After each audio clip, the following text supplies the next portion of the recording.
शक्तिमान प्रभु का धन्यवाद करते हैं कि प्रभु हमें ये अवसर दिया है कि हम उस प्रभु के पाक कलाम को सुन सकें। कलाम कहता है कि परमेश्वर ने हम मुझे और आपको धर्मी ठहराया, और कई बार जब हमें धर्मी बनाया है तो कई परिस्थितियां ऐसी भी हैं जिसमें हम लोग उतार और चढ़ाव में नीचे गिरे हैं, ऊपर उठे। इसलिए इसका अर्थ क्या है कि जो हम धर्मी ठहरे तो परमेश्वर हमें धर्मी के साथ में क्या क्या उपलब्धियां हमें देता। और परमेश्वर के सामने जब एक मनुष्य की जो स्थिति है वो उसके संबंध को बताता है या उसके स्वभाव के बारे में दिखाता, या नए जन्म के एक विश्वासी के स्वभाव में क्या परिवर्तन है जब एक धर्मी है हम लोग, और क्या परिवर्तन होता है जब एक व्यक्ति धर्मी बनता।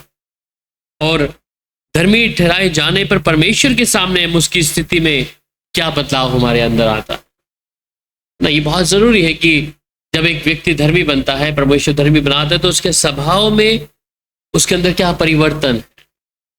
और परिवर्तन अगर नहीं है तो ये दिखाता है कि हम धर्मी होने का कई बार चोला तो पहनते हैं परंतु धर्मी हम हैं नहीं। फिर भी धर्मी ठहराए जाने से परमेश्वर के सामने हम उसके सामने एक बदलाव को देखते हैं कि मनुष्य जो भी करता है उसके काम काज में, उसके गुप्त में काम या सबके सामने हर एक चीजों में क्या है, एक परिवर्तन।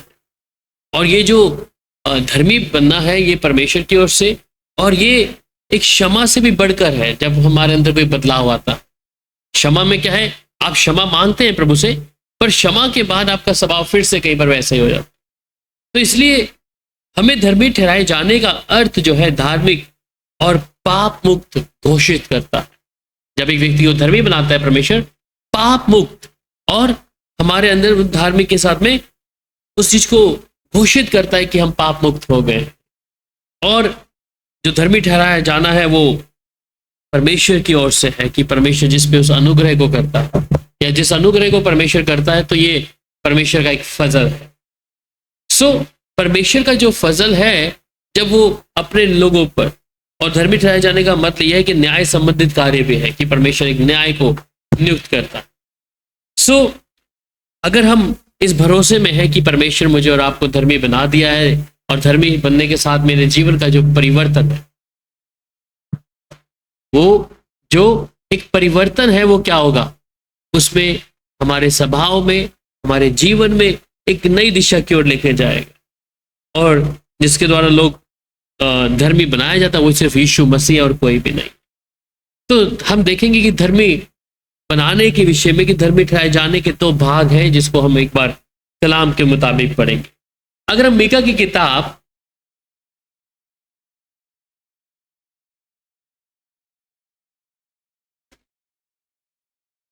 किताब उसका 7 अध्याय और उसकी 18 और 19 आयत को जब पढ़ते तो पाप की जो क्षमा प्राप्त होना और उसके सभी दोष एवं दंड को हटाया जाना है। जब हमें धर्मी परमेश्वर बनाता है तो हमारे जीवन से उस पाप को दूर हटाना है। एक को थोड़ा वहां से कम कर दो, डाउन कर दो, गेन कम कर दो, गेन।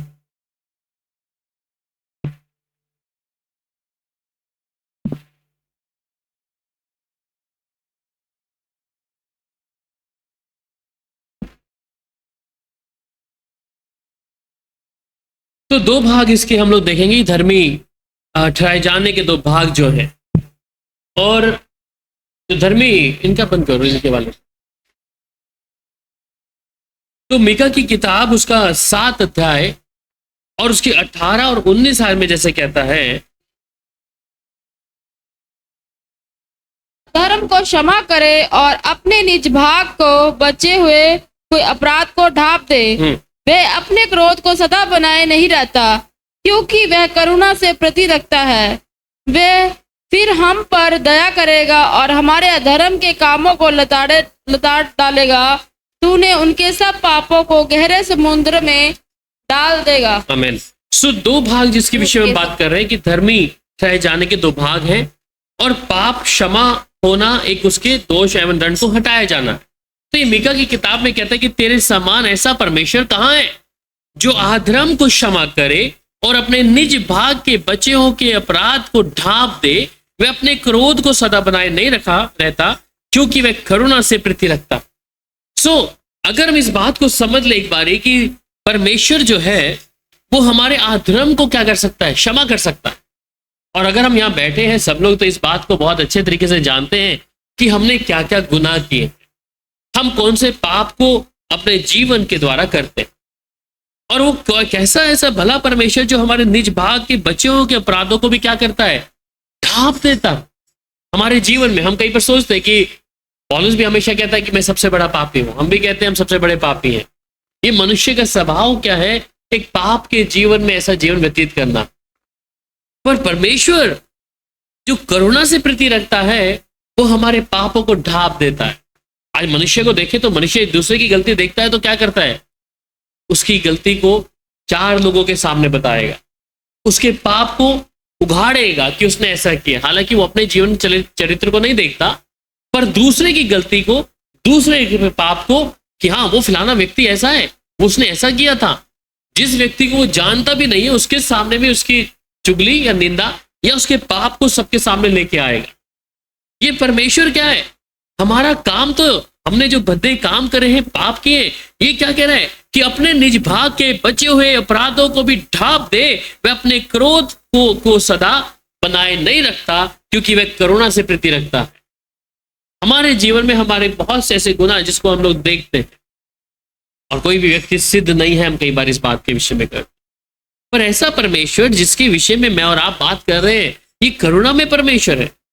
और वो यही कहता है कि मैं वही हूं जो अपने नाम के निमित्त तेरे अपराधों को मिटा देता। वहां पे इशाया 43:25 में लिखता है कि मैं वही हूं जो अपने नाम के निमित्त तेरे अपराधों को मिटा देता हूं और तेरे पापों को स्मरण ना करूंगा। तो यह परमेश्वर कि वह वही है जो हमारे निमित्त हमारे पापों को क्या करता है, मिटा देता। क्योंकि परमेश्वर की योजना क्या है, मुझे और आपको परमेश्वर के राज्य में ले जाने के लिए, ना कि हम पर दोष लगाने के लिए। परमेश्वर का पुत्र यीशु मसीह हम पर दोष लगाने नहीं आया। आज हम तो बहुत जल्दी दोष लगाते हैं हर एक व्यक्ति के ऊपर कि वो व्यक्ति हमारे साथ किया, उसने ऐसा कर दिया। पर ये कहता है कि मैं दोष लगाने नहीं आया, वो तो अनंत जीवन में मुझे लेके आने के लिए लेके आया। इसलिए कहते तेरे पाप को मैं स्मरण ना करूंगा। और भजनकार भी कहता है कि जिसके पापों का लेखा परमेश्वर ना ले, वो क्या ही धन्य है वो व्यक्ति। सो परमेश्वर के कलाम में कहते हैं कि वो परमेश्वर जो है करुणा निधान, करुणा से प्रीति रखने वाला परमेश्वर है। हम में से बैठे यहाँ पे हर एक व्यक्ति इस विषय में बहुत अच्छे तरीके से जानता कि हमारे कामों को अगर हम एक दिन लेकर बैठे तो हमारे शायद हम खुद की आंखों के सामने खड़े भी नहीं हो पाएंगे। पर फिर भी मनुष्य का चाल चलन क्या है, उन बातों में हम इस बात में एक आशा है कि प्रभु मैं ऐसा नहीं करना, फिर भी तू मुझे क्षमा कर रहा है प्रभु, तू मुझे फिर भी दया कर रहा है प्रभु जी। और वहीं पर यिर्मयाह भी इस बात के विषय में कहता है, और वो कहता है कि यहोवा की ये वाणी है कि उन दिनों में इस्राएल का अधर्म ढूंढने पर भी नहीं मिलेगा। ये खास बात है, किन दिनों में। और इस्राएल के विषय में आप लोग जानते हैं कि इस्राएल हमेशा परमेश्वर की क्या है, आज्ञा को तोड़ता आया है, वचन को तोड़ता आया है। परंतु कहते हैं उन दिनों में इस्राएल का अधर्म ढूंढने पर भी नहीं मिलेगा। मतलब कि परमेश्वर उनके अधर्म को हमेशा के लिए दूर कर दिया, कि जिससे इस्राएली का दोबारा से उसकी नाम धराई नहीं होगी। और वो कहते हैं कि और यहूदा के पाप खोजने पर भी नहीं मिलेंगे, क्योंकि जिन्हें मैं बचाऊं उनके पाप भी क्षमा करूंगा। तो जिन्हें वो बचाएगा, कहता है उनके पाप को भी क्षमा करेगा। इसलिए अनुग्रह हम पर हुआ है, परमेश्वर ने मुझ पर आपने दया करी है, और जब दया करी है तो उसने मेरे पाप को मिटा दिया है। इस्राएल वही इस्राएल है जिसको परमेश्वर कई बार कैसी कैसी स्थिति में लेके गया है, कैसे बंधुआई में लेके गया, 70 साल की कैद में लेके चला गया नेबूकदनेस्सर राजा के द्वारा। ठीक है, तो ये इस्राएल की स्थिति वही है जिन्होंने परमेश्वर के प्रति, परमेश्वर के विरुद्ध में बलवा किया है। परंतु परमेश्वर कहता है फिर इस्राएल का अधर्म ढूंढने पर नहीं मिलेगा, मतलब उनका पाप को परमेश्वर रहने नहीं देगा। और उन्हीं के विषय में कहता है कि यहूदा के पाप खोजने पर भी नहीं मिलेंगे, क्योंकि जिन्हें मैं बचाऊं उनके पाप को क्षमा भी करूंगा।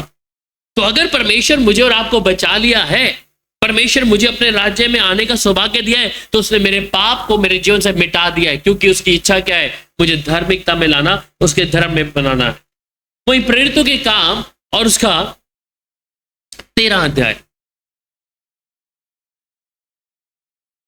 प्रेरितों के काम 13 अध्याय उसकी 38 यहां पे कहता है,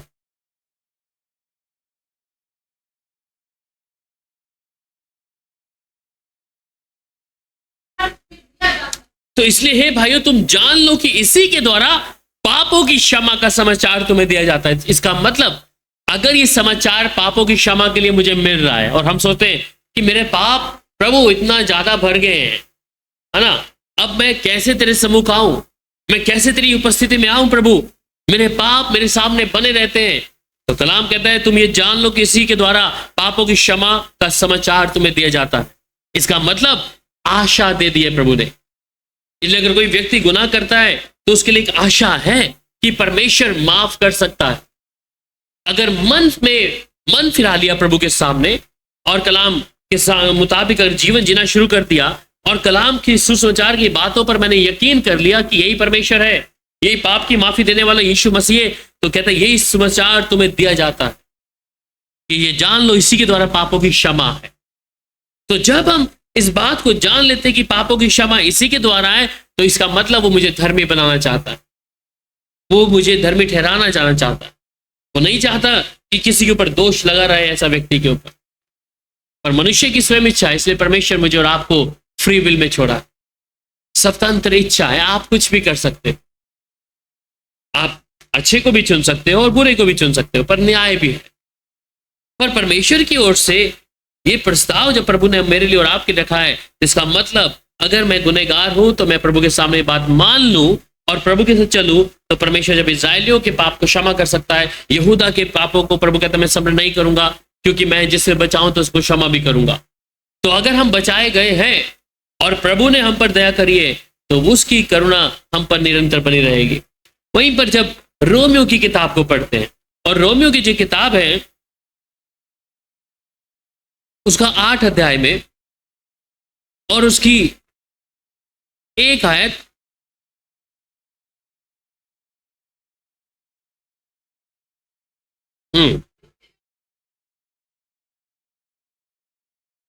अब जो मसीह यीशु में उन पर अब दंड की आज्ञा नहीं है, पर इसका मतलब ये नहीं कि अगर मेरे को दंड की आज्ञा तो मैं पाप करता रहूं।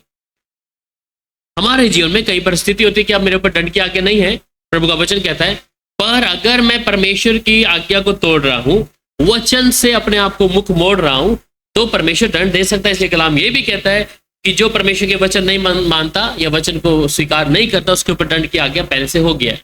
पर जब जो यीशु मसीह में है, और यीशु मसीह का मतलब कि यीशु मसीह की देह को पहन लिया है, यीशु मसीह मेरे अंदर दिख रहा है, तो अब मेरे ऊपर दंड की आज्ञा नहीं है। इसका मतलब ये नहीं कि मैं लाइसेंस मिल गया है कि मैं कुछ भी कर लूं। ये गलत फहमी में आज बहुत से मसीह लोग हैं, ठीक है।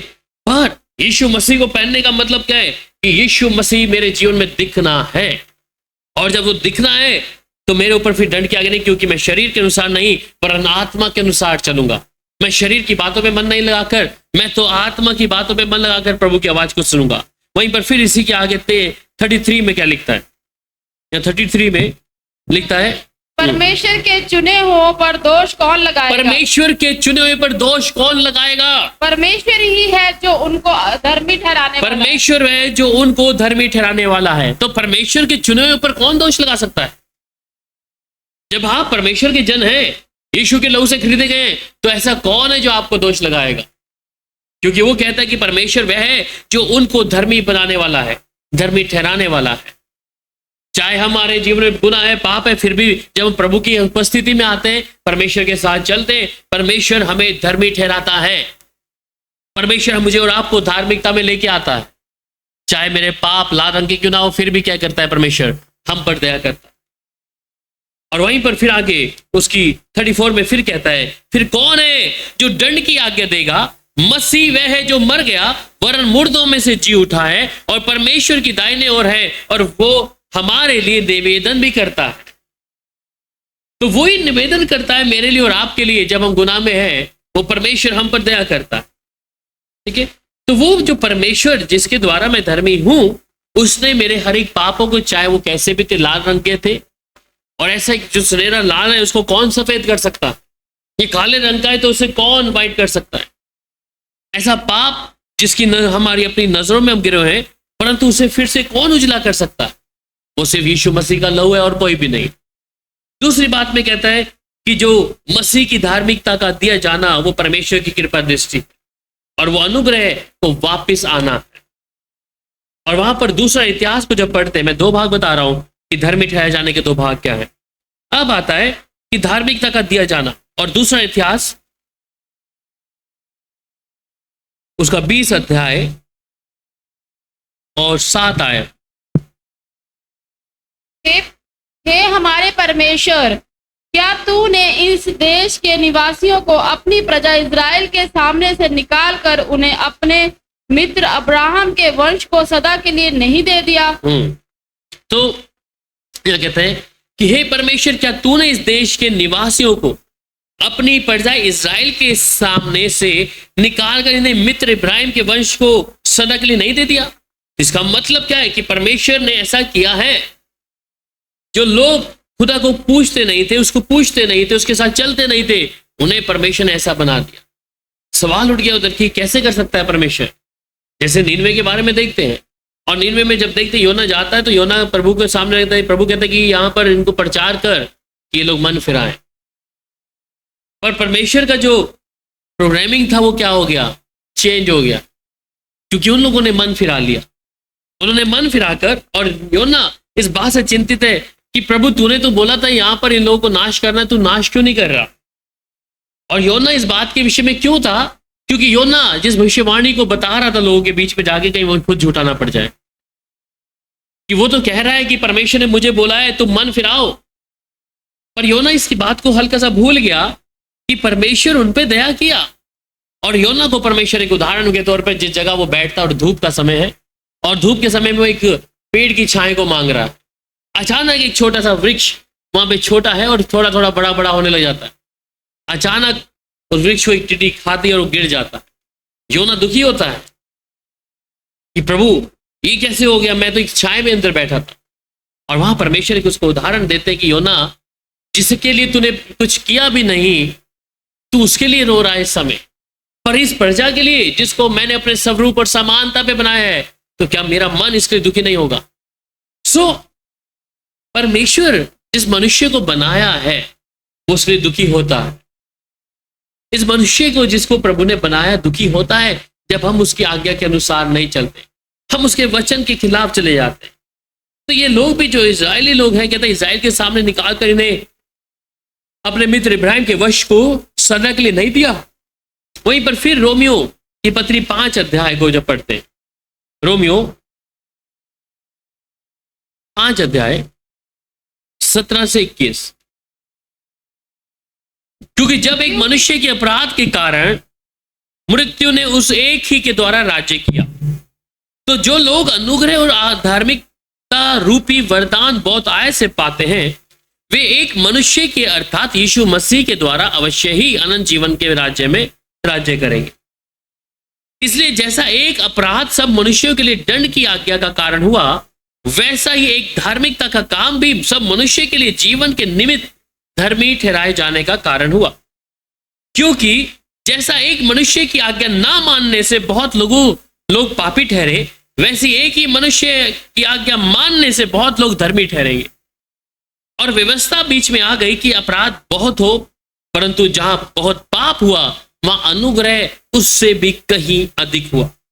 कि जैसा पाप ने मृत्यु फैलाते हुए राज्य किया, वैसे हमारे प्रभु यीशु मसीह के द्वारा अनुग्रह भी अनंत जीवन के लिए धर्मी ठहराते हुए राज्य करे। तो यहां साफ तौर पे लिखा है, क्योंकि जब एक मनुष्य के अपराध के कारण क्या हो गया, मृत्यु आ गई, और मृत्यु जब आई तो एक मनुष्य के द्वारा क्या हुआ, अनुग्रह भी आया, जो धर्मी रूपी वरदान बहुत से लोग पाते हैं।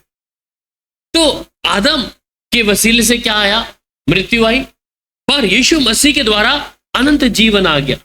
और सिर्फ स्थिति यहीं तक नहीं है, परमेश्वर इस कारण कि मुझे और आपको धर्मी बनाए, वो प्रभु के साथ मेरा और आपके सामने विनती जब परमेश्वर के सामने यीशु मसीह करते हैं, तो निवेदन करने का मतलब क्या है कि परमेश्वर इनके गुनाहों को तू माफ कर। परमेश्वर का स्वभाव हमें मालूम है कि वो सख्त है। परमेश्वर का स्वभाव सख्त है, इसलिए वो चलता है तो बवंडर में चलता है, उसके बोलने से हिरनियों का गर्भपात हो जाता है।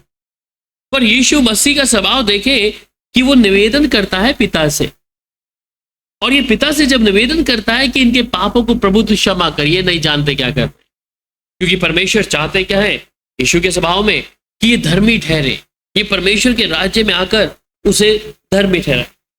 अब दूसरी बात आता है कि धर्मी ठहराए जाने के साधन क्या है। अब सबसे पहली बात है, अगर हम चाहते हैं कि हम धर्मी बनना है तो सबसे पहली बात क्या है कि हमें धर्मी होना। इसका मतलब कि धर्मी जो है व्यवस्था के कामों के द्वारा नहीं है। पहली बात, अगर आप सोचते हैं कि मैं धर्मी बन जाऊं तो आपके व्यवस्था के कामों के द्वारा नहीं है। वह रोमियो की पत्री 3 अध्याय और उसकी 20 आयत को जब लिखते हैं, के कामों से कोई प्राणी उसके सामने धर्मी नहीं ठहरेगा, इसीलिए कि व्यवस्था के द्वारा पाप की पहचान होती है। तो क्योंकि व्यवस्था के कामों से कोई भी प्राणी उसके सामने धर्मी नहीं ठहरेगा, इसलिए कि व्यवस्था के द्वारा क्या आएगा, पाप की पहचान होती है। तो अगर आप जितना मर्जी धर्म के काम कर ले, भूखों को खाना खिलाएं, है ना, किसी को हेल्प करें, वो सिर्फ एक धर्म का काम है। और आपका दूसरा पहलू पाप का है। तो अगर हम सोचते हैं कि मैं एक जगह दूसरों की मदद कर रहा हूं, खाना खिला रहा हूं, कपड़े भी दे रहा हूं, पर दूसरा स्वभाव मेरा पाप का है, तो इसके द्वारा आप परमेश्वर के राज्य में स्वीकार नहीं किए जाने वाले। और अक्सर हम अन्य जातियों को भी देखते हैं, ये लोग क्या करते हैं, दूसरे की मदद कर दी, खाना खिला दिया। अभी गर्मियों में देखना सब लोग छबील लगाएंगे, खाना खिलाएंगे, क्या वो उनको परमेश्वर के राज्य में ले जा सकता है? हरगिज नहीं, क्योंकि उनका दूसरा पहलू क्या है, पाप का स्वभाव है।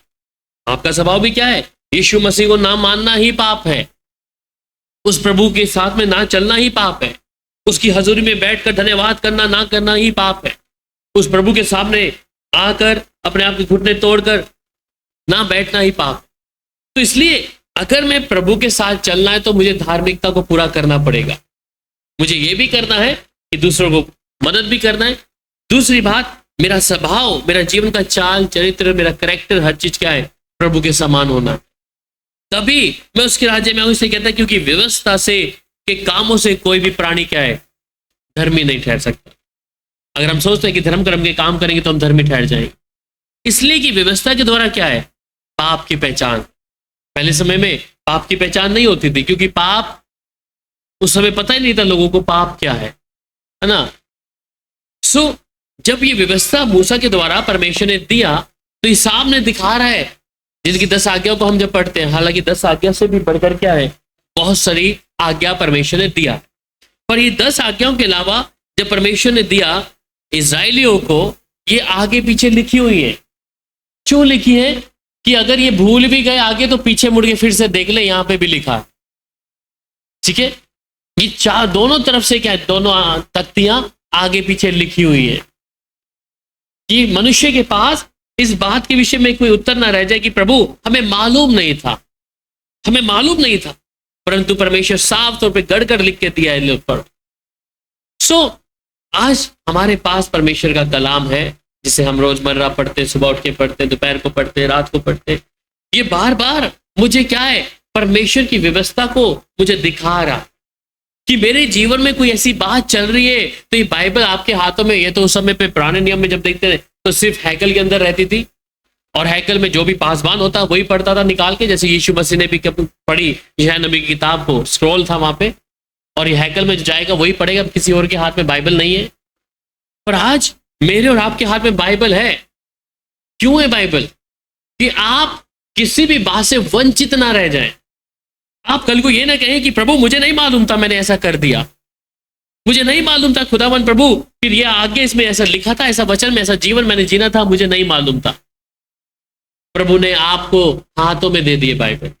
दूसरी बात, प्रभु ने हमारे लिए और आपके लिए हैकल चर्चों का इंतजाम किया है कि जहां हम चर्च में जाके खुदा के कलाम को सुनते हैं, आप फिर भी ये नहीं कह सकते प्रभु मैंने तेरे वचन को नहीं सुना था, मैंने तेरे कलाम को नहीं सुना था प्रभु, मुझे नहीं मालूम, मुझे कोई देने नहीं आया। आपके मोबाइल सेल्स में आपके पास बेशुमार पास्टर्स का है, यूट्यूब पे देखते हैं, कितने लोग सुनते हैं। ये हर एक बातें आपको क्या है, एक दिन न्याय के सामने खड़ा करेंगे। जिन बातों को आप स्वीकार नहीं कर रहे, कि प्रभु ने आपको कई बार वचन दिया, आपने उसको नकार दिया। इसलिए हम कितना प्रचार सुनते हैं कई लोगों के, कलीसिया में सुनते हैं, परंतु परमेश्वर के सामने आपके पास ये सवाल नहीं रह जाएगा, प्रभु मुझे नहीं मालूम था। आप ये नहीं कहेंगे प्रभु मुझे पास बाइबल नहीं थी, प्रभु मुझे कुछ मालूम नहीं था।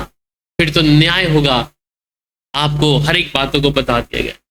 तो इसलिए जो व्यवस्था है वो हमेशा पाप को दर्शाती है। आप क्या करते हैं, आपके जीवन में आप क्या कर रहे हैं, और क्या उस प्रभु की इच्छा के अनुसार कैसे चल रहे हैं।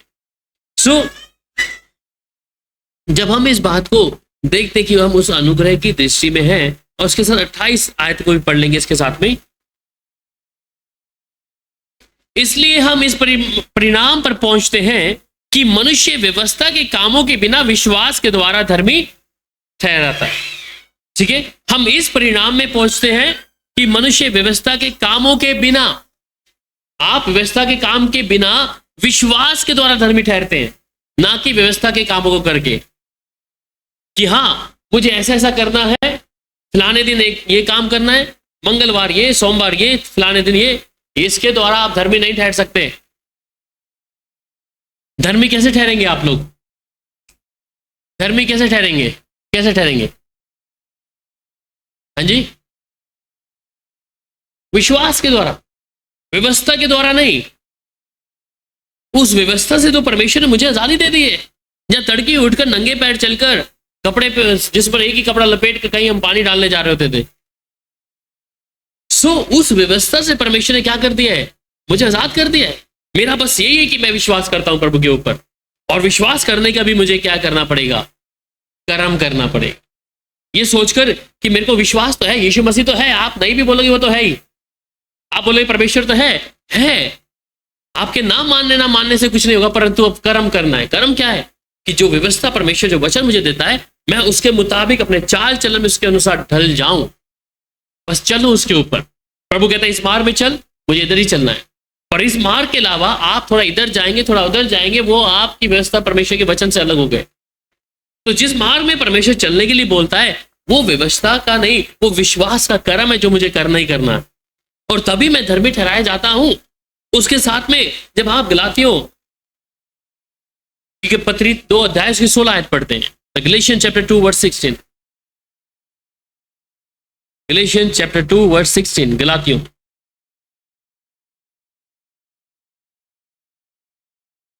तो भी ये जानकर कि मनुष्य व्यवस्था के कामों से नहीं, पर केवल यीशु मसीह पर विश्वास करने के द्वारा धर्मी ठहरता है। इस मसीह यीशु पर विश्वास किया कि हम व्यवस्था के कामों से नहीं, पर मसीह पर विश्वास करने से धर्मी ठहरे, इसलिए कि व्यवस्था के कामों से कोई प्राणी धर्मी ना ठहरे। ये बात आप अच्छे से समझ लीजिए कि तो भी ये जानकर मनुष्य व्यवस्था के कामों से नहीं, परंतु केवल यीशु मसीह पर विश्वास करने के द्वारा धर्मी ठहरता। आप धर्मी ठहरेंगे कब? जब आप विश्वास करेंगे, विश्वास के कामों को पूरा करेंगे, तब। कर्म से नहीं। मदद करना किसी की अच्छी बात है, खाना खिलाना भूखों को अच्छी बात है, किसी के तन पे कपड़ा नहीं अच्छी बात है, परंतु ये काम आपको परमेश्वर के घर में लेके नहीं जाएंगे। क्यों नहीं लेके जाएंगे? क्या कारण?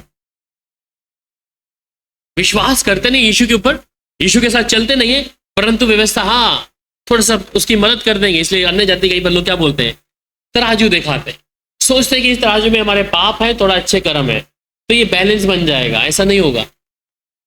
परमेश्वर के यहां तो न्याय होगा, वो हमारे कम और ज्यादा के काम से नहीं होगा। आपने कितने भूखों को रोटी खिलाई, उसके द्वारा नहीं होगा। आपने खुद कितना वचन में चले, कितनी व्यवस्था को माने, उसके द्वारा। इसे कहता है कि व्यवस्था के कामों से नहीं, पर केवल यीशु मसीह पर विश्वास करने के द्वारा तुम धर्मी ठहरते हो। और हमने आप भी मसीह यीशु पर विश्वास किया है। तो ये गलतियों लिखने वाला भी क्या कह रहा है कि हमने आप यीशु मसीह पर विश्वास किया है, और कि हम व्यवस्था के कामों से नहीं, पर मसीह के पर विश्वास करने से धर्मी ठहरे। इसलिए कि व्यवस्था के कामों से कोई प्राणी धर्मी ठहर ही नहीं सकता। आप धर्मी ठहर नहीं सकते व्यवस्था के कामों के द्वारा। मुझे विश्वास का कर्म करना पड़ेगा। और कर्म क्या है कि जैसा प्रभु कहता है उसी मुताबिक जीवन जीना पड़ेगा। सिर्फ ये सोचकर कि यीशु मसीह है और मैं भी विश्वास करता हूं यीशु मसीह है, वो है,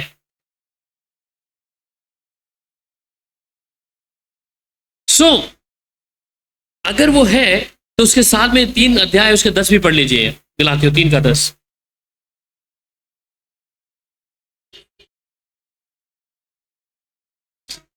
रखते हैं वे सब शाप के अधीन है, क्योंकि लिखा है, जो कोई व्यवस्था की पुस्तक में लिखी हुई सब बातों के करने में स्थिर नहीं रहता वे शापित है। ठीक है। सो जितने लोग व्यवस्था के कामों पे भरोसा रखते हैं वे सब श्राप के अधीन है। इसका मतलब जो व्यवस्था के काम है, अगर आप उन पर भरोसा रखते हैं व्यवस्था के कामों पर, तो आप श्राप के अधीन है। क्यों है? क्योंकि लिखा है कि जो कोई व्यवस्था की पुस्तक में लिखी हुई सब बातों के करने में स्थिर नहीं रहता वह श्रापित है। तो व्यवस्था क्या है? परमेश्वर का वचन है। अब कुछ लोग व्यवस्था में से कुछ चीजों को मनाते हैं, है ना, जैसे कुछ पर्व मनाते हैं। नए नियम में आकर कुछ लोग पर्व मनाते हैं, चाहे वो क्रिसमस है या ईस्टर है, या फिर उसके अलावा और भी पर्व को आप देख लें। झोपड़ियों का पर्व है, अलग अलग जगहों पे अलग अलग पर्व लिखे हैं वहां पर। ठीक है, क्या आप वैसा करते हैं? आज लोग सिर्फ क्रिसमस ईस्टर मनाते हैं, बाकी तो पर्व इतने सारे पर्व हैं वो तो कोई नहीं मनाता।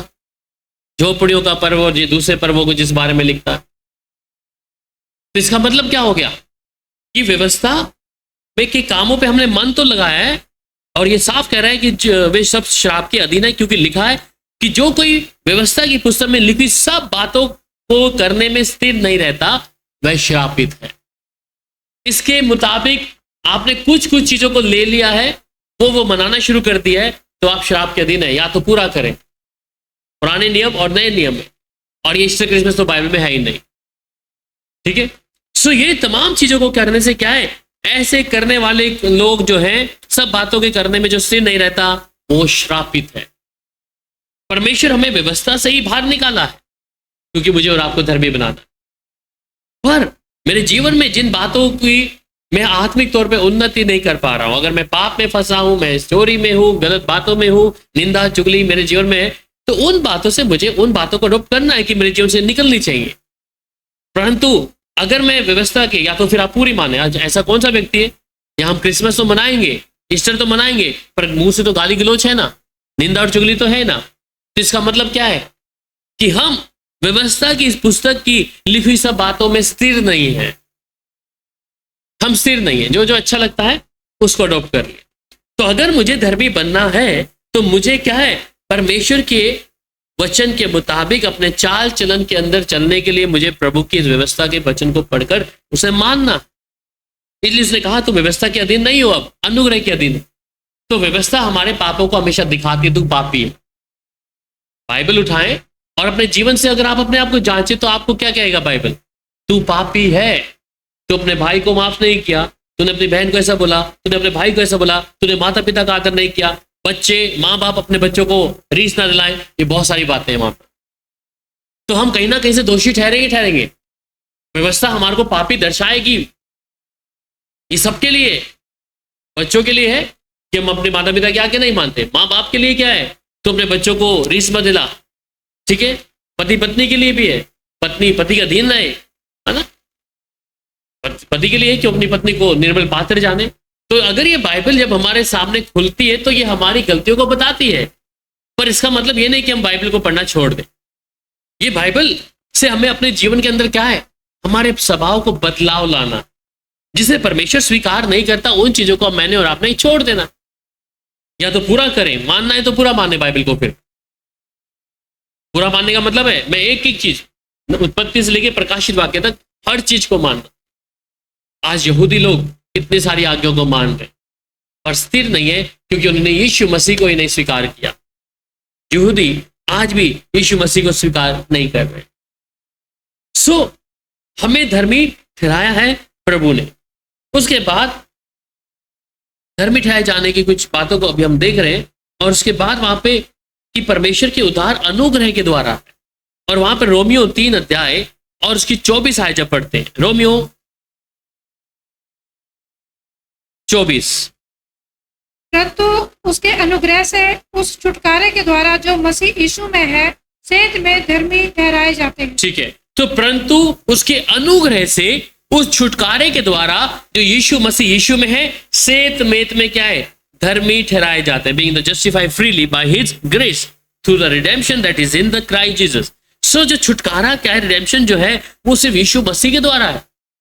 और इंग्लिश में कहता है जस्टिफाई फ्रीली, हिंदी में कहते हैं परंतु उसके अनुग्रह से, छुटकारे के द्वारा। पर बीइंग जस्टिफाइड फ्रीली मतलब कि कुछ आपसे लिया नहीं है, फ्री में दिया है, हमारे लिए फ्री में है, अनुग्रह। किंग जेम्स वर्जन में लिखता है justified freely by his grace. तो वो अनुग्रह जो परमेश्वर ने जो दिया है वो फ्री में दिया है, और सेत में से मैं और आप क्या है, धर्मी ठहराए जाते हैं, सेत में से फ्रीली। ठीक है, सो जब धर्मी बना दिया है, ये परमेश्वर की इच्छा है। अगर हम लोग सोचते हैं कि मैं पापी हूं, मेरे जीवन में ऐसा कोई लक्ष्य नहीं है प्रभु, परंतु प्रभु ने फ्री में मुझे सेत में धर्मी ठहरा दिया गया। लिए आवश्यक क्या है, वहां पर फिर अगली बात में जब पढ़ते हैं, और रोमियो की 24 आयत के बाद वहां पर रोमियो 5 और उसका 9 आयत। अतः जबकि हम उसके लहू के कारण धर्मी ठहरे, तो उसके द्वारा परमेश्वर ने के क्रोध से क्यों ना बच। ठीक है, सो जबकि हम अब उसके लहू के कारण धर्मी ठहरे, तो उसके द्वारा क्रोध से क्यों ना बचेंगे। तो इसका मतलब उसने मेरे को और आपको लहू के द्वारा धर्मी बना दिया। अब रही बात क्रोध की, क्रोध कब आएगा, जब हम पाप में जाएंगे, गुनाह में जाएंगे, तो शायद परमेश्वर क्रोध में होगा। पर इस मनुष्य को जानना जरूरी है कि मैं अब उस पाप में जाकर मैं अपने ऊपर परमेश्वर के क्रोध को ना लेके आऊं, या अगर मैं परमेश्वर की आज्ञा को तोड़ रहा हूं, वचन से मैं इधर उधर जा रहा हूं, तब परमेश्वर क्रोध कर सकता है, पर हम उसके क्रोध से बच जाएंगे अगर इस बात को रियलाइज कर दे कि प्रभु मैं तेरे लहू से तूने मुझे धर्मी ठहराया है, और मैं इस पाप से प्रभु अब मेरा कोई भी समझौता नहीं है। तो वो परमेश्वर जिस पर मैं और आप विश्वास करते हैं, हम उसके क्रोध से भी बच जाएंगे। उसमें फिर आगे 2 कुरिन्थियों 5:21 में भी क्या कह रहा है, 2 कुरिन्थियों 5 उसकी 21 आयत, जो पाप से अज्ञात था उसी को उसने हमारे लिए पाप ठहराया कि हम उसमें होकर परमेश्वर की धार्मिकता बन जाएं। तो यीशु मसीह जिसको पाप के विषय में मालूम नहीं है, वो पाप से अज्ञात था और उसी को उसने हमारे लिए क्या कर दिया, पाप ठहरा दिया। क्यों? कि हम उसमें होकर एक नई धार्मिकता बन जाए।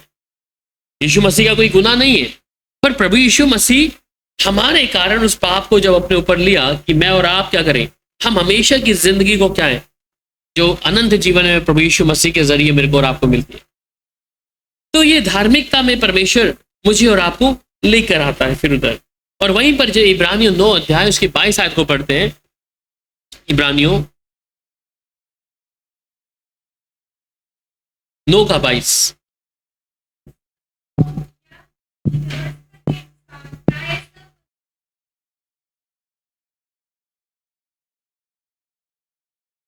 आमीन।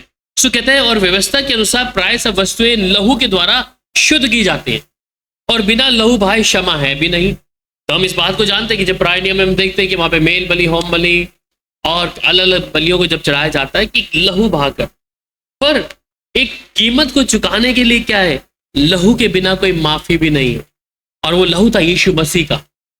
हम जानते हैं, इसे समझाने की आवश्यकता नहीं है, पर यीशु मसीह का लहू था कि मानव जाति का जो पाप है, इसको अब साफ करने के लिए किसी जानवर की बलि नहीं है, किसी पक्षी या पशु की बलि नहीं है, परंतु एक ऐसा लहू जो पाक हो, पवित्र हो, और जब उस बलि को चढ़ाया जाए तो पूरी मानव जाति क्या हो, वो उस पाप से मुक्त हो जाए। तो बिना लहू बहाए क्षमा नहीं होती, और इस बात को मैं और आप अच्छे तरीके से जानते हैं कि यीशु मसीह का लहू मेरे लिए और आपके लिए बहाया गया, और उससे मेरे को आजादी मिलती है कि हम उस पाप से जो खुदा की नजरों के सामने, मनुष्य के सामने हमने जैसे भी करे, वो यीशु का लहू जब मेरी देह के ऊपर आता है, मैं आजादी पाता। मेरे लहू के द्वारा, परमेश्वर का लहू के द्वारा वो मुझे एक नई आशा को देता। तो इस बात को एक धर्मी व्यक्ति जान सकता है जिसके पापों को परमेश्वर ने क्षमा कर दिया गया। उसके आगे कि धर्मी ठहराए जाने के लिए यीशु ख्रिस्त जो विश्वास करना आवश्यक है। फिर से कह रहा हूं कि धर्मी ठहराए जाने के लिए क्या है, यीशु मसीह पर विश्वास करना बहुत जरूरी है। अगर यीशु मसीह पर विश्वास नहीं है तो हम धर्मी भी नहीं ठहर सकते। गलातियों 2:16 जिस प्रकार कह रहा था, पढ़िएगा गलातियों 2:16।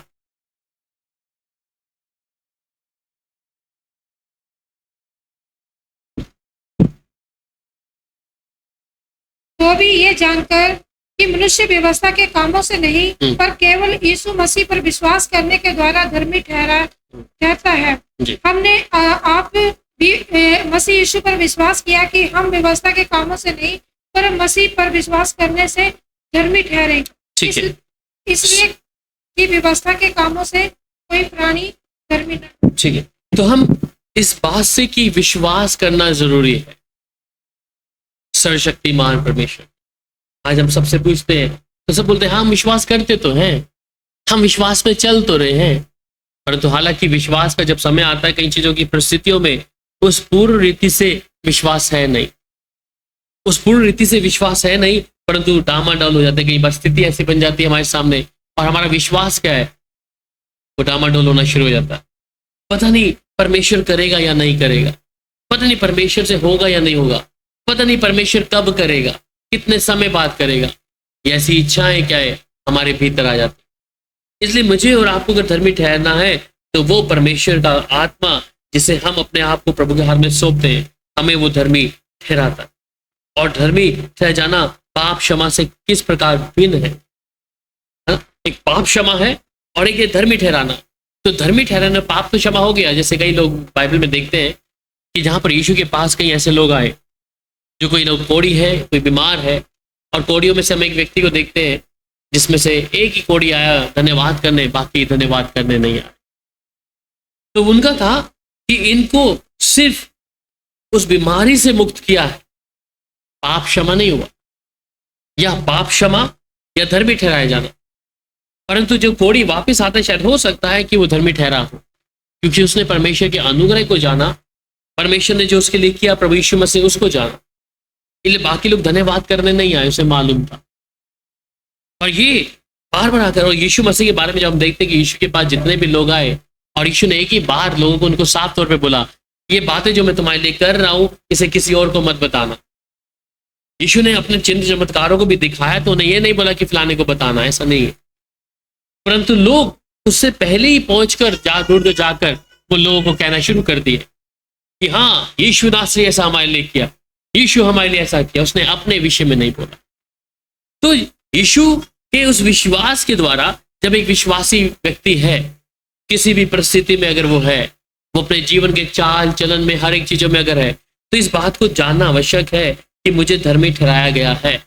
और ये धर्मी ठहराए जाने का मतलब है यीशु के द्वारा पाप मुक्ति और क्षमा से अलग है, भिन्न। तो मुझे जब विश्वास की अच्छी कुश्ती लड़कर, जब पौलुस कहता है कि मैं अपने विश्वास की अच्छी कुश्ती लड़ चुका हूं, मैं अगर विश्वास की अच्छी कुश्ती लड़ चुका हूं तो इसका मतलब मुझे विश्वास में और स्थिर होना, मेरे जीवन में, मेरे चाल चल में, हर परिस्थितियों में। वहां प्रेरितों के काम 13 अध्याय और उसकी 39 आयत में पढ़ लीजिएगा, 39।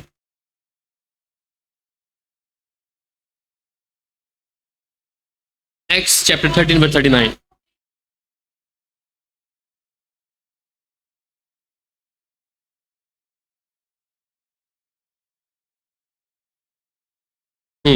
अब ये साफ तौर पे क्या कह रहा है कि जिन बातों से तुम मूसा की व्यवस्था के द्वारा निर्दोष नहीं ठहर सकते थे, इसका मतलब मूसा ने जो व्यवस्था दी, जिसको परमेश्वर ने व्यवस्था दी, उसके द्वारा तुम किसी भी प्रकार से निर्दोष नहीं ठहर सकते।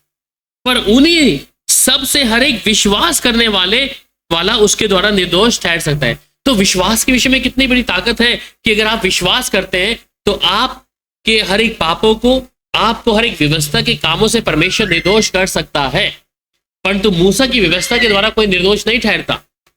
पर अगर आपने यीशु मसीह पर विश्वास कर लिया है तो यीशु मसीह पर विश्वास करने के द्वारा आप निर्दोष ठहर सकते हैं। चाहे आपके पाप जैसे भी हैं, आपने कुछ भी किया हो जीवन में, आपने कुछ भी जो आपकी नजरों में लगता है कि प्रभु मैंने तेरे विरुद्ध, इस संसार के विरुद्ध, अपने शरीर आत्मा प्राण के विरुद्ध किया है, और इस बात पर विश्वास करते हैं कि यीशु तो, मैं विश्वास करता हूं तू मेरी एक स्थिति को प्रभु बदल सकता है, मेरे गुनाहों को प्रभु बदल सकता है, मेरे पाप को बदल सकता है प्रभु। इसलिए उस यीशु के द्वारा वो हमें निर्दोष कर सकता। हमारे उस पाप की मुक्ति हमें यीशु के द्वारा मिल सकती। अगर रोमियो 8:3 पढ़ते तो वहां पे भी कहता है इसी प्रकार से, क्योंकि जो काम व्यवस्था शरीर के कारण दुर्बल होकर ना कर सकी, उसको परमेश्वर ने किया, अर्थात अपने ही पुत्र को पाप में शरीर की समानता में और पाप के बलिदान होने के लिए भेजकर शरीर में पाप पर दंड की आज्ञा दी। तो जो व्यवस्था शरीर के कारण दुर्बल होकर ना कर सकी, ठीक है, उसको परमेश्वर ने किया, अर्थात अपने ही पुत्र को पाप में शरीर की समानता में दे दिया। व्यवस्था तो नहीं कर पाए, व्यवस्था के द्वारा तो हम दुर्बल हो गए। व्यवस्था के द्वारा हम दुर्बल होते हैं क्योंकि व्यवस्था आपको दिखा रही है तू पापी है, तूने ऐसा किया है, पर ये व्यवस्था ऐसा दिखा रही है, परंतु परमेश्वर के पुत्र यीशु ने क्या किया, वो पाप में शरीर की समानता में और पाप के बलिदान होने के लिए भेजकर शरीर में पाप पर दंड की आज्ञा दी। तो वहां यीशु उस व्यवस्था के कामों को तोड़ दिया। हालांकि यीशु ने सारी व्यवस्था को पूरा किया है, यीशु सारी व्यवस्था को पूरा किया है। और रोमियो 10 अध्याय उसकी 4 आयत में कहते हैं, क्योंकि हर एक विश्वास करने वाले के लिए धार्मिकता के निमित्त मसीह व्यवस्था का अंत है। अगर आप विश्वास करने वाले हैं तो धार्मिकता के निमित्त मसीह व्यवस्था का अंत है। मसीह जो व्यवस्था है उसका अंत है मेरे विश्वास करने के लिए। तो विश्वास एक बड़ी ताकत है, इसलिए कहा विश्वास के द्वारा तुम पहाड़ों को बोलोगे जाके समुद्र में गिरने के लिए गिर जाएगा, नदियों में। इसलिए कहते तेरा विश्वास अगर राई के दाने जितना है तो क्या कुछ तू नहीं कर सकता। तू अगर विश्वास करता है तो ये विश्वास कर कि मैं भला चंगा हूं। तू विश्वास करता है तो इस बात के लिए जो परिस्थितियां तेरे अनुकूल, तेरे विरोध में, तेरे अगेंस्ट में, तो उन परिस्थितियों को जब बोलेगा विश्वास के कारण वो हो जाएगा। पर आज मनुष्य क्या है, अटक गया कहीं पे व्यवस्था के कामों पर। और व्यवस्था भी ऐसी, प्रभु मैं तेरे मुताबिक नहीं हूं, मैं तेरी आज्ञा नहीं मान रहा प्रभु, तेरे वचन को मैं पढ़ता नहीं हूं प्रभु, तो दुष्ट और भी आपको पुशअप करेगा।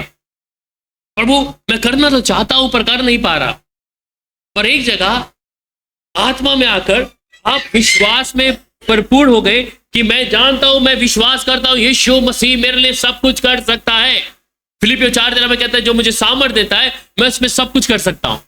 तो जब यीशु आपके भीतर है और आप विश्वास की अच्छी कुश्ती लड़ रहे हैं, बाइबल में जितने भी उदाहरण आप देखते हैं जो लोग विश्वास के साथ यीशु के पास आए, ऐसी औरत जिसको लहू बहने का वो इतना रोग है, सुना था यीशु के बारे में, कितना धन संपत्ति उसने क्या किया, वैद्यों को दिया होगा, परंतु एक विश्वास है कि यीशु के मैं सिर्फ वस्त्र को ही छू लूं और कुछ नहीं।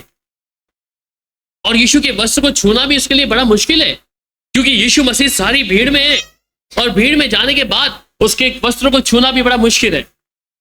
परंतु ये भीड़ को चीरती हुई जा रही है और ये विश्वास में बस इसके वस्त्र को जैसे छूंगी मैं चंगी हो जाऊंगी। तो विश्वास की ताकत ने उसे क्या कर दिया, शिफा दे दी। विश्वास की ताकत से वही ऐसा जो एक सेनापति है और उसका जो एक दास है बीमार पड़ा है घर पर, उसने कहा यीशु मसीह तू यहीं से कह दे कि मेरा जो दास है ठीक हो जाए। और यीशु ने इसके विषय में कहा ऐसा विश्वास तो मैंने इन इस्राएलियों के अंदर भी नहीं देखा जो विश्वास में तेरे अंदर देख रहा हूं। तू मुझे यहां से कह रहा है कि मेरा जो दास घर में बीमार पड़ा है तू उसको बोल जाकर। तो विश्वास एक बड़ी ताकत है, विश्वास एक बड़ी ताकत है आपको धर्मी बनाने के लिए, चाहे आपके पाप लाल रंग के समान क्यों ना हो। आप सोचते हैं मैं कभी सिद्ध नहीं हूं प्रभु, मेरे अंदर ऐसी समस्याएं हैं, मैं कभी बढ़ता हूं, गिरता हूं, चलता हूं, फिरता हूं। परंतु जब आपने विश्वास की ढाल को पकड़ लिया और इस बात को अपने विश्वास के साथ दिखाया, प्रभु तू मेरे लिए सब कुछ कर सकता, मेरे विरुद्ध में उठने वाली हर बातों को, मेरे विरुद्ध में उठने वाली अंधकार की शक्तियों को, मेरे विरुद्ध में उठने वाली हर बीमारियों को, या मेरे काम या काज के, प्रभु मैं जो विश्वास से कहूंगा हो जाएगा। इसलिए उसने कहा कि क्योंकि विश्वास करने वालों के लिए धार्मिकता के निमित्त मसीह व्यवस्था का अंत है। तो अगर मैं विश्वास करता हूं तो इस विश्वास के लिए मैं जी भी सकता हूं। रोमियो 10 अध्याय उसकी 10 आयत में कहता है क्योंकि धार्मिकता के लिए मन से विश्वास किया जाता है और उद्धार के लिए मुंह से अंगीकार किया जाता है। तो धार्मिकता के लिए मन से मैंने विश्वास कर लिया है, और अगर आप धार्मिकता में आगे, अनुग्रह आपके साथ में है, आप जिधर पैर रखेंगे धार्मिकता में है, अनुग्रह में, तो जो कहेंगे वैसा होना शुरू हो जाएगा। जिन परिस्थितियों का आप बोले प्रभु ये मेरा काम नहीं बन रहा, प्रभु ये चीजें मेरे सामने ऐसी खड़ी है, प्रभु आप जब विश्वास में, धार्मिकता में, आपकी जुबान में सामर्थ निकलेगी। सिर्फ ये कहकर कि मैं तो व्यवस्था के कामों में जी रहा हूं प्रभु, सुबह उठता हूं धन्यवाद प्रभु तेरा शुक्रिया, शाम को बस, शाम को और रात को बस। पर आप विश्वास में है तो अंदर सहनशीलता होगी, गढ़ों को ढाने की ताकत होगी, क्योंकि विश्वास एक बाइबल में एक आधार है और विश्वास के द्वारा आप धर्मी भी ठहरते हैं। इसलिए कहा ना कि धार्मिकता के लिए मन से विश्वास किया जाना है और उद्धार के लिए मुंह से अंगीकार किया। इब्रानियों 7 अध्याय उसके 19 आयत को जब पढ़ते हैं और वहां कहता है, इसलिए कि व्यवस्था ने किसी बात की सिद्धि नहीं है कि उसके स्थान पर एक ऐसी उत्तम आशा रखी गई जिसके द्वारा हम परमेश्वर के समीप जा सकते हैं। तो व्यवस्था की किसी बात से हम सिद्ध नहीं है, पर उसके स्थान पर एक ऐसी उत्तम आशा रखी गई है, वो है विश्वास। तो जिसके द्वारा हम परमेश्वर के समीप जा सकते हैं। तो विश्वास से आप प्रभु के समीप आ सकते हैं। विश्वास से आप जिस चीजों को कह रहे हैं, प्रभु ये मेरा काम नहीं चल रहा, प्रभु वो लोग मेरे विरुद्ध में खड़े हो गए, आप बैठे होंगे यहां पर और काम कर रहा होगा आत्मा प्रभु का वहां पर। यह है विश्वास की ताकत। इसलिए मैं उस विश्वास में बना रहा हूं। कई बार स्थिति है कि जब हम विश्वास कर रहे होते हैं, इसलिए विश्वास फ्लक्चुएशन होता है, कई बार अप एंड डाउन होता है, कई बार हमारा विश्वास नीचे ऊपर होता है। पर जब आप स्थिर हैं, प्रभु में हैं और आपको मालूम है परिस्थितियां आपके बिल्कुल अगेंस्ट में और कुछ हो भी नहीं रहा, पर जब आप प्रभु में हैं, आपको मालूम है जो मेरे साथ खड़ा है वो परमेश्वर मुझे इस चीज को, इस युद्ध को जीतने के लिए मेरी मदद करेगा, क्योंकि मैंने विश्वास किया है उस परमेश्वर के ऊपर। और विश्वास का कर्म भी साथ साथ है, उसके साथ धार्मिकता में चलना, उसकी आवाज को सुनकर उसके साथ साथ वचन को मानना। ये मेरे विश्वास की कुश्ती मैंने लड़ना। और जब विश्वास की कुश्ती आप लड़ेंगे, मैं कहता हूं जिस जगह और स्थान पे होंगे वो जगह हिल जाएंगे। अब्राहम एक ऐसा व्यक्ति जिसके बारे में हम विश्वास के विषय में देखते हैं, और ऐसा व्यक्ति अब्राहम जिस विश्वास को हम देखते हैं वो और भी कहीं हमें मिलता नहीं है। उसे विश्वास का पिता कहा गया। देखते हुए भी उसने कैसे, ना देखते हुए उसने उन चीजों को देखा जो प्रभु ने उसको बताया। सारा ऐसी थी, उसकी उम्र या अब्राहम की उम्र दोनों की कितना एज में है। जब दूध घर पे आए तो उन्हें बोला बच्चे को जनेगी है। हंस रहे हैं दोनों, हमारी उम्र तो इतनी हो गई है। उनको डाउट हो रहा है और दूध बोलते हैं इनको, बोला ऐसे मत हंस, ऐसे मत हंस। सो परमेश्वर उस बात को पूरा करके दिया। तो विश्वास एक मनुष्य के जीवन में एक ऐसा कर्म है, उसके द्वारा आप कुछ भी कर सकते हैं। मैं इसे सोचता हूं, मेरी नजरों में एक सामर्थ्य है, एक पावर है, एक शक्ति है विश्वास। और जब इस विश्वास से, उस शक्ति से आप बोलेंगे, वैसा घटेगा, वैसा घटेगा। तो एक विश्वास की धार्मिकता की जिलम को पहनकर हमें विश्वास में चलना, और ये हमारे लिए धार्मिकता है। वहां रोमियो 8 अध्याय और उसकी 1 आयत क्या कहता है, सो अब जो मसीह यीशु में है उन पर दंड की आज्ञा नहीं, क्योंकि वे शरीर के अनुसार नहीं वरन आत्मा के अनुसार चलते। सो यीशु मसीह में जब हम आ गए, अब दंड की आज्ञा हमारे पर है ही नहीं। हमने विश्वास कर लिया और शरीर के अनुसार नहीं परंतु हम आत्मा में चलना शुरू करते। और जब एक व्यक्ति आत्मा में चलता है तो आत्मा में चलने के साथ साथ उसके अंदर विश्वास की वो ढाल विश्वास के साथ और मजबूती से बलवंत होता है। अय्यूब कई बार कहता है 2 अध्याय उसकी 25 अध्याय में और उसकी 4 आयत में, वहां वो कई बार इस बात को कहता है कि फिर मनुष्य ईश्वर की दृष्टि में धर्मी क्यों कर ठहर सकता, और जो स्त्री से उत्पन्न हुआ हो वह क्यों कर निर्बल हो सकता। सो अगर जिसे परमेश्वर ने धर्मी ठहरा दिया है तो उसे कोई अब अधर्मी नहीं बना सकता। जिस पर परमेश्वर का अनुग्रह हो गया है उसे अब फिर से परमेश्वर उधर जाने नहीं देगा। पर इसके लिए मुझे अपने विश्वास में कायम रहना, इसलिए मुझे प्रभु के साथ चलना। और फिर वो रोमियो 5:1 में फिर से कहता है, सो अब जब हम विश्वास से धर्मी ठहरे हैं तो हम प्रभु यीशु मसीह के द्वारा परमेश्वर के साथ मेल रखेंगे। तो जब हम विश्वास से धर्मी ठहर गए हैं तो प्रभु यीशु मसीह के साथ भी हम मेल रखेंगे। इसलिए अगर हम धर्मी बना दिए गए हैं तो मुझे और आपको क्या है, प्रभु के साथ में, आत्मा में, प्रार्थना में, प्रभु की हजूरी में निरंतर निरंतर बने रहना। और यही है मुझे अपने विश्वास में निरंतर आखिरी समय तक हर स्थिति में प्रभु के अंग संग रहकर उसकी आज्ञा को मानना। आइए प्रार्थना करते हैं। सर्वशक्तिमान या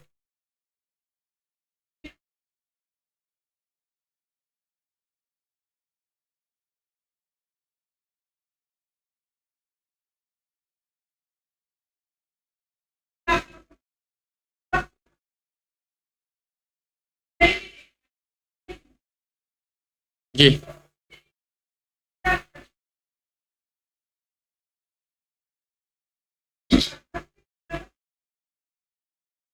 नहीं हुए। वचन कहता है कि जिसके अंदर परमेश्वर का बीज है वो पाप नहीं करता।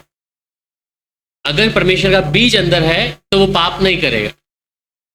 तो वो बदलाव जो होगा, पूरा बदलाव होगा, वो तो मनुष्य खुद अपने आप को धोखा दे रहा है कि हाँ मैं धर्मी हूं, लोगों के सामने मैं धर्मी हूं, पर अगर वो गुप्त में ऐसा कर रहा है तो पाप क्षमा नहीं हुए, क्योंकि ये उस व्यक्ति का काम है जो वो कर रहा है, उससे उसका मन फिरा हो गया, वो उसके बारे में दिलेरी से कह सकता है।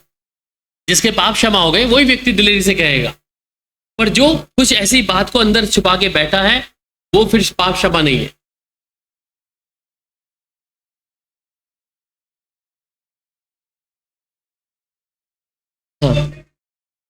यस यस यस यस, या ये कन्फेक्शन रूम बनाए होते हैं उन लोगों ने, ठीक है, वो अटोनमेंट कर रहे होते हैं उसमें आकर, पर फिर से वो गुनाह करते हैं दोबारा से, ठीक है। अब किसी मनुष्य के सामने नहीं है, परंतु परमेश्वर के सामने है। मनुष्य के सामने क्या है? मनुष्य आज आप मेरे सामने सुनाएंगे अपनी, कल को मैं दूसरे के आगे बोलूंगा कि भाई मेरे पास आए थे अपने पापों को बताने और मैंने दूसरे लोगों को बता दिया। तो वो पाप क्या है? परमेश्वर के सामने हमने मानना, इंसान के सामने नहीं, है ना। तो अगर वो तो एक दिखावी तौर पे हो गया कि हाँ मैंने इस व्यक्ति के सामने पाप क्षमा मांगने के लिए एक बंद दरवाजे के अंदर, पास्टर का मुंह इधर है और जो दोषी है उसका मुंह इधर है, तो अटोनमेंट कर रहा है कि मैंने ऐसा किया ऐसा किया। सही मायने में अपने गुनाह को परमेश्वर के सामने मानना है, चाहे वो बंद कमरे में मान सकते हैं। मनुष्य के सामने मानने का मतलब नहीं है। मनुष्य के सामने तब मान सकते हैं जब वो आपसे आत्मा में बढ़कर है, वचन में बढ़कर है, और वो एक चीज को चाहता है। भी कुछ दिनों पहले मेरे को फोन आया भाई का, अच्छा मेरा अजीज है भाई, मेरे जीवन में ऐसा कोई गुप्त पाप चल रहा है, मैं अभी फोन पे नहीं बताऊं, जब आपसे मिलूंगा तब आके बताऊंगा। तो उसने अभी तक फोन नहीं किया, पर मुझे, पर कहने का मतलब है कि उसने ये लगा कि मैं को ये बात बताए, है ना। तो वो बातें हैं कि अगर कोई प्रभु का दास समझकर, ये सोचकर, अगर ये सोच कि पास्टर के सामने अगर मैं हमारे पाप क्षमा हो गए, वो क्षमा नहीं हुए। क्षमा करने वाला परमेश्वर है। वो तो आप चाहे सबके सामने कर सकते हैं या घर में कर सकते हैं, गुप्त में कर सकते हैं, प्रभु के सामने आकर। वो मैटर नहीं कि किसी मनुष्य के सामने आना। जब प्रभु के सामने है तो प्रभु 100% श्योर करेगा उसको, और फिर आपका उस पाप के लिए करने के लिए फिर इच्छा नहीं होगी दोबारा, है ना। अगर वो इच्छा दोबारा से जाग रही है तो हमारे पास एक उदाहरण है शाऊल का। शाऊल हमेशा क्या करता है? पाप करता है, माफी मांगता है, पाप करता है, माफी मांगता है। पर दाऊद तो वहां देखे, दाऊद ने गुनाह किया है तो उस गुनाह को परमेश्वर के सामने बताया है। भजन से 51 में उसने कहा कि मेरा पाप मेरे सामने बना रहता है, तो उसने उस पाप को मानकर उसे छोड़ दिया है। पर एक व्यक्ति क्या है? पाप करता है फिर माफी मांगता है, पाप ये रिसाइकल है। तो ऐसा व्यक्ति क्या है? पाप के घेरे के अंदर ही है, वो छुटकारा नहीं हुआ उसका। पर जब छुटकारा होगा तो उस पाप से उसको घृणा होगी जो करता था पहले। अब मैं कहूं कि मैं डिस्को में बैठ के दारू पीता था, सिगरेट पीता था और मैं बहुत चीजें करता था, शायद अब मुझे वो पसंद नहीं है। अगर कोई मुझे अभी बियर की बोतल खोल के देखे तो मुझे नहीं पीना, वो घृणा आएगी मुझे उससे।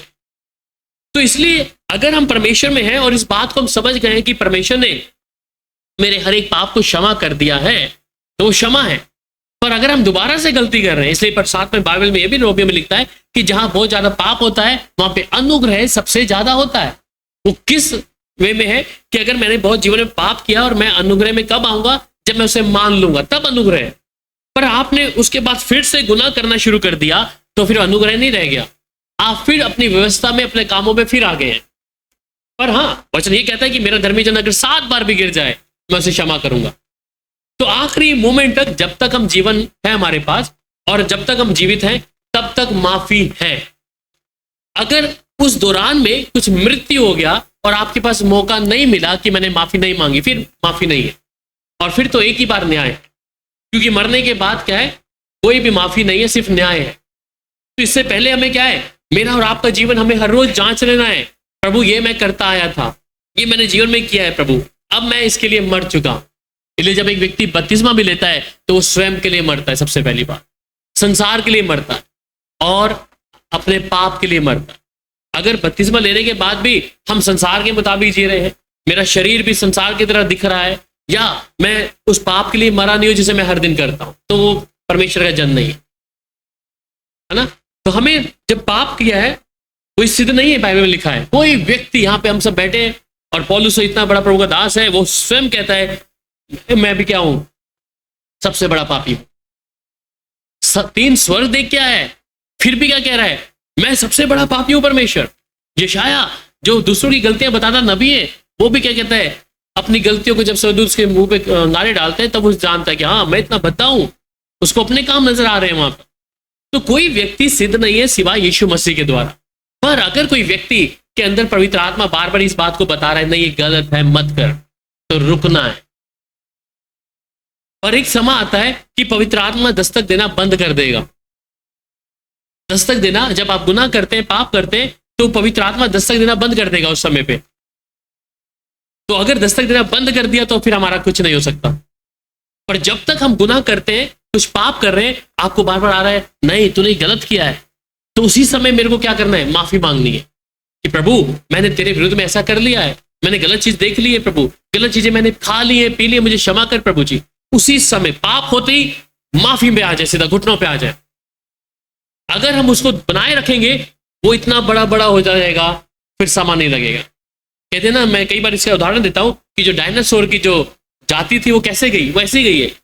कहते हैं उसके एक बीमारी उनके पास आई, डायनासोर के एक पैर में जख्म हुआ था उनको, इतनी बड़ी देह है उनकी और ये जख्म छोटा सा है, उसको निगलेक्ट किया गया, छोड़ दिया गया उन्होंने कि छोटा सा ही है क्या ध्यान देना। पर वो एक दिन इतना बड़ा जख्म उनके शरीरों में बन गया और वो बीमारी आगे खत्म होगी, सारी जाति लुप्त हो गई। पाप भी वैसा ही है, कभी आपके ऊपर एकदम से नहीं आएगा, वो थोड़ा सा करके आएगा, इच्छा जागेगी और इच्छा जागेगी, फिर वो थोड़ा थोड़ा बढ़ता रहेगा। पर इससे पहले जब आपको दिख रहा है, पवित्र आत्मा आपको बता रहा है मुझे कट ऑफ करना है, ये मेरे परमेश्वर को पसंद नहीं है, बस घुटनों पे आ जाए। उसी समय गलती हो गई है, घुटनों पे आ जाए। अगर गलती को आपने बनाए रखा जीवन में, वो गलती के कारण एक पाप ऐसा बन जाएगा, फिर वहां से निकलना नामुमकिन हो जाएगा। ऐसे बहुत से लोग हैं जब पाप में आते हैं सुसाइड करते हैं, फिर वो लोग, उनको लगता है कि परमेश्वर मुझे एक्सेप्ट नहीं करेगा। मैं एक बार जब जा रहा था सफर में, तो एक लड़का ऐसे ही मुझे मिला जिसको मैंने ट्रैक्स दिया, तो वो भी, तो मैंने क्या उससे जब ट्रैक्स लिया तो कहता मैं मरने जा रहा था, मैं सुसाइड करने जा रहा था, अगर ये बाइबल का ये वचन आप मुझे नहीं देते तो मैं मर जाता। तो इसका मतलब क्या, मैंने पूछा फिर उससे क्या कारण था। कहता मैं अपने जीवन से इतना तंग हूं कि ऊपर वाला, ऐसा बोला ऊपर वाला भी मुझे स्वीकार नहीं करेगा। मैं कहा ये ऊपर वाले का ही मैंने तुझे वचन दिया है, शायद तेरे लिए, तू मरने जा रहा था पर ये तेरे लिए है कि तेरे जीवन पा जाए। और उसने बोला अब नहीं जाऊंगा भैया मैं मरने, अब मैं विश्वास करूंगा, अन्य जाती है। सो परमेश्वर अपने लोगों को ऐसे जाने नहीं देगा, वो आखिरी समय तक हमारे लिए मौका है। हम ये सोचते हैं कि मैंने बहुत बड़ा गुनाह कर दिया, प्रभु मुझे कैसे स्वीकार करेगा, ऐसा ही है। पर वो परमेश्वर क्या है, वो तो अति करुणा में परमेश्वर है, मुझे अपने चाल चलन को बदलना। तो इस बाइबल में भी ये लिखता आगे रोमियो में भी कि क्या हम पाप करते रहे, कहता कदापि नहीं।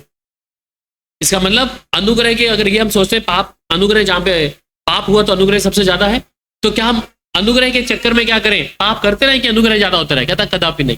तो जब अनुग्रह हो गया तो अब मुझे पाप के लिए मुझे मरना है, बस कि मेरे ऊपर परमेश्वर की नजरें लगी हैं, मेरे पाप क्षमा हो गए, परंतु अब परमेश्वर मुझे देख रहा है।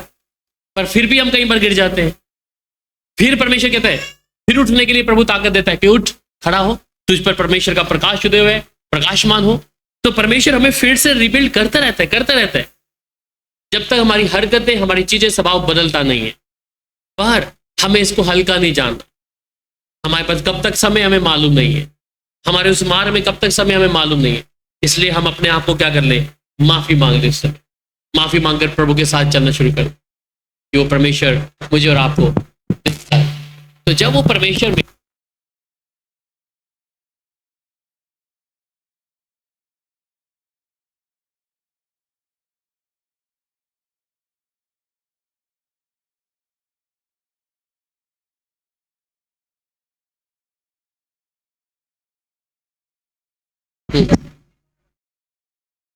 हम्म, पता नहीं।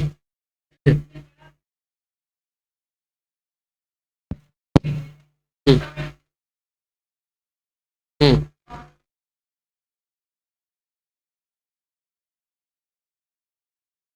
बाइबल में लिखा है, बाइबल में तो नहीं।